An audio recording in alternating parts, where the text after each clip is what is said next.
UP की राजनीति में इन दिनों जो कुछ दिखाई दे रहा है वह केवल प्रशासनिक निर्णयों या संगठनात्मक बैठक तक सीमित नहीं है। इसके भीतर एक गहरी, लगातार चलती और अब लगभग सार्वजनिक हो चुकी सत्ता संघर्ष की रेखा साफ नजर आने लगी है। और यह रेखा है मुख्यमंत्री योगी आदित्यनाथ और केंद्रीय गृह मंत्री अमित शाह के बीच का अविश्वास।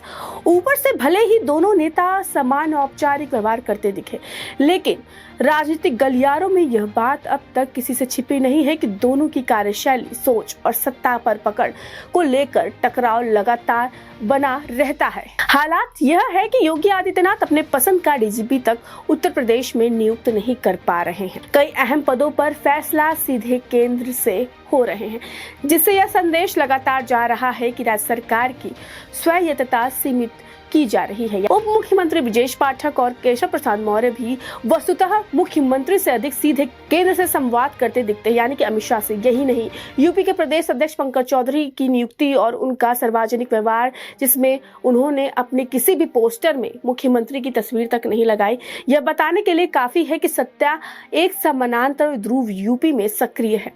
यदि पीछे लौट कर देखें तो यह टकराव अचानक पैदा नहीं हुआ। 2017 में योगी के मुख्यमंत्री बनने के बाद से ही यह असहजता शुरू हो गई थी। 2022 में अमित शाह की इच्छा थी कि मनोज सिन्हा को मुख्यमंत्री यूपी का बनाया जाए, लेकिन आरएसएस ने खुलकर योगी का समर्थन किया और नतीजा ये रहा कि योगी दोबारा मुख्यमंत्री बने।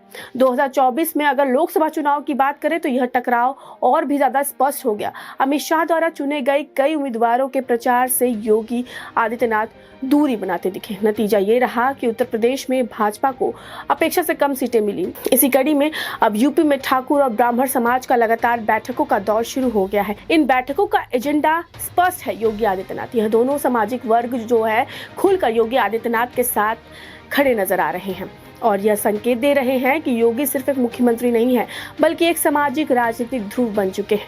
आने वाला विधानसभा चुनाव इस संघर्ष की अगली निर्णायक लड़ाई बनेगा। यह चुनाव से सरकार बनाने का नहीं होगा, बल्कि यह तय करेगा कि यूपी की राजनीति का केंद्र लखनऊ रहेगा या दिल्ली।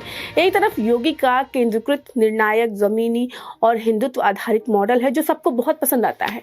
दूसरी तरफ दिल्ली का संगठनात्मक, नियंत्रित और मैनेजमेंट आधारित सत्ता मॉडल।